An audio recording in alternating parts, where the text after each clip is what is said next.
E aí galera, tudo bom? Estamos aqui agora para a nossa aula de Química, falando hoje sobre radioatividade, radiofármacos e datação por carbono 14, tá? Os nossos objetivos de hoje então é entender como ocorre a datação por carbono 14 e potássio 40, compreender o conceito de radiofármacos e praticar conhecimentos por meio de questionamentos e atividades, tá? Primeiramente vamos retomar um conceito da aula passada, o que é decaimento.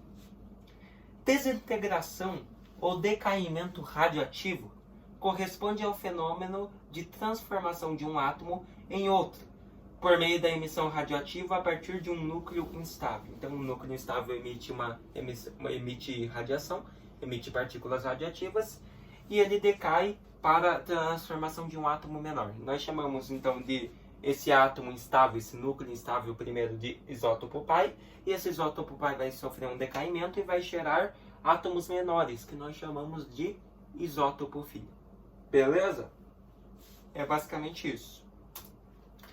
Meia-vida é um intervalo de tempo em que uma amostra desse elemento se reduz à metade. Esse intervalo de tempo também é chamado de período de semidesintegração, que nós chamamos de P, tá? Então vamos supor aqui, ó, nós temos o carbono 14, mas esse carbono que eu escolhi é o normal, tá? Que tem número de massa 12. Então, ó, vamos calcular a meia-vida do carbono da tabela periódica, o carbono normal. Então, ó, no começo ele estava com 100% da sua massa, que era 12 gramas na tabela periódica, é aproximadamente isso. A meia-vida dele seria dividir esse 12 gramas por 2, que vai te dar 6 gramas. Então, o que você já observa agora? Agora você já observa que você tem 50% desse elemento. Ele se reduziu à metade, ó. Você tem só 50%, que é o equivalente a 6 gramas, a metade de 100. Esse 6, no segundo período, vai ser dividido por 4, porque vai duplicando aqui embaixo, ó. 2 vezes 2, 4. Então, no segundo período, esse carbono vai ter 1,5 gramas. Ou seja, ele vai ter 50 dividido por 2, 25% da sua massa inicial, que era 100. Então ele vai ter 25%, que é o equivalente a 1,5 gramas. Duplica aqui embaixo, 4 vezes 2, 8. Dividindo 1,5 por 8, no terceiro período, esse carbono vai ter uma massa de 0,187 gramas. Ou seja, 25 dividido por 2, ele vai ter 6,25% somente da sua massa inicial. Beleza? E assim, se você fosse seguindo, ia até dar zero, até acabar. Daí, ó, 8 vezes 2, 16. 16 vezes 2, 32. E assim, sucessivamente. Beleza? Então, meia-vida é isso. É um intervalo de tempo em que uma amostra do elemento se reduz à metade, tá? Nós chamamos desse intervalo de tempo, como dito, de período de semidesintegração, tá? Que nós chamamos de P. Então, primeiro período, segundo e terceiro. Vai indo, quarto, quinto, até acabar. O que são radiofármacos? São substâncias químicas marcadas com algum radioisótopo, ou seja, isótopos instáveis. São reconhecidas pelo organismo como similares à produção por um órgão ou tecido, tá? São considerados fontes não seladas inseridas no organismo por meio de ingestão ou inalação.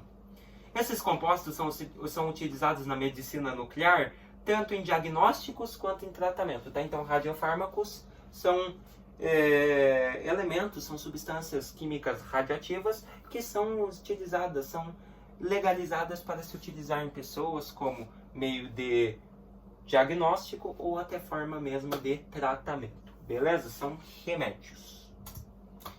Temos aqui, então, radiofármacos, aplicações.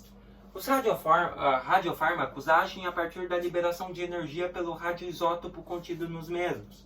Então, a partir do momento que o radioisótopo libera energia, temos os radiofármacos, tá? As principais aplicações deles são a cintilografia da tireoide. Então, olha só, utiliza moléculas marcadas como radioisótopos, como o tecnécio, que nós chamamos de Tc, e o iodo.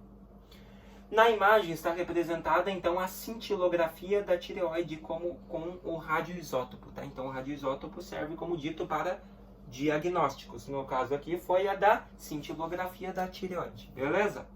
Temos outro? Claro que temos. Temos a tomografia computadorizada, né? Que é o exame de imagem não invasivo. Então, tá aqui, ó. Tomografia computadorizada é basicamente ressonância magnética, tá? Então é um exame de imagem não invasivo. Radiografia ou raio-x, exame de imagem não invasivo que detecta facilmente fraturas. Nós já sabemos o raio-x. Então, na imagem esquerda temos uma radiografia pélvica de um adulto, né? Do pelvis aqui, esta parte. Beleza?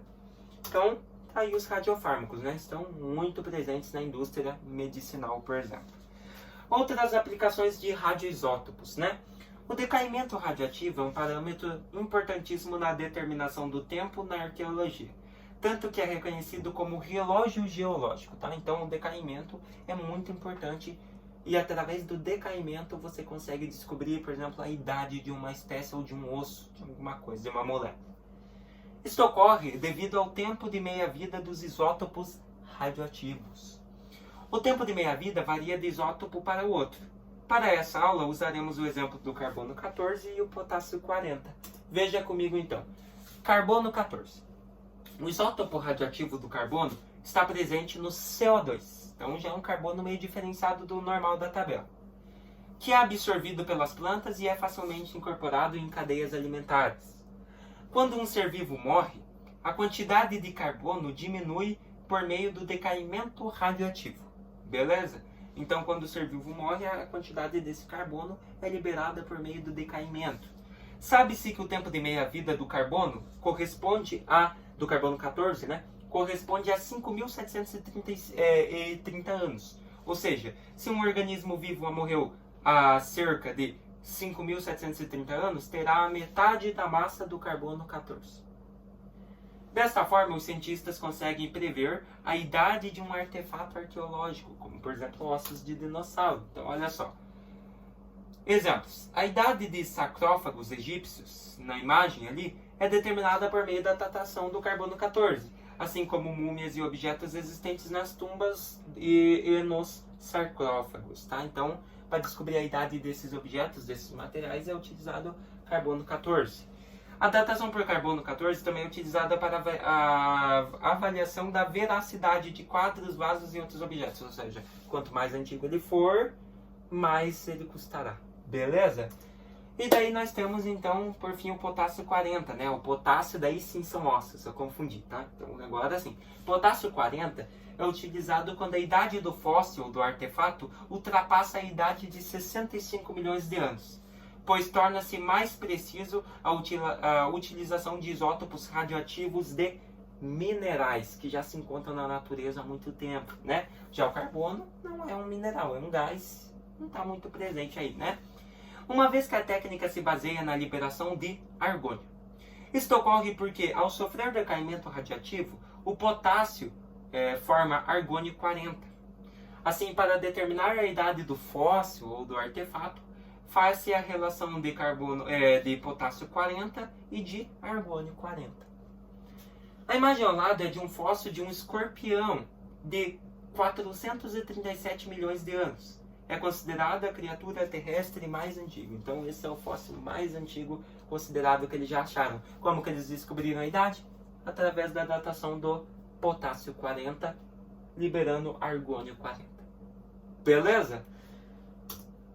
Então o que nós vimos hoje, galera? Hoje entendemos como ocorre a datação pelo carbono 14 e pelo potássio 40 e compreendemos o conceito de radiofármacos, né? Vimos até um pouquinho aqui de meia-vida, né? Como que se dá aí, como que se calcula a meia-vida da massa de um objeto, né?